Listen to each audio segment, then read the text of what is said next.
की अशा सेन्सिटिव्ह प्रकरणामध्ये जर तुम्ही कोणाशी बोलला आणि त्यांनी त्याच्यावर मुलांना काहीतरी केलं तर मग ते फार अडचणीचं ठरलं असतं. त्याच्यामुळे अशा प्रसंगामध्ये अशा व्यक्तींच्याकडून सुटका करून घेणं पोलिसांनीच करायला लागतं आणि ते पोलिसांनी कारवाई करून मुलांची सुटका केली अतिशय योग्य आहे. मी समजा मुंबईत असतो तर मी माझ्या जीवाची पर्वासुद्धा न करता तिथे गेलो असतो आणि अवश्य बोललो असतो.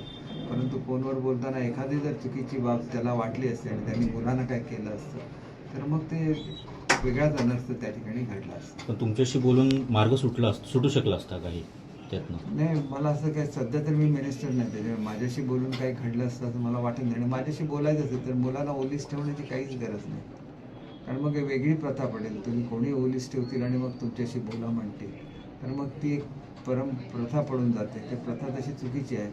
कन्सर्न जी लोक आहेत ऑफिसर्स त्यांच्याशीच त्यांनी चर्चा करायला पाहिजे होती आणि त्याला सगळं ऑफिसर्सशी मी ऑलरेडी मीटिंग करून दिलेली होती. त्यामुळे माझ्याशी बोलण्याचा काही प्रश्न उद्भवत नाही.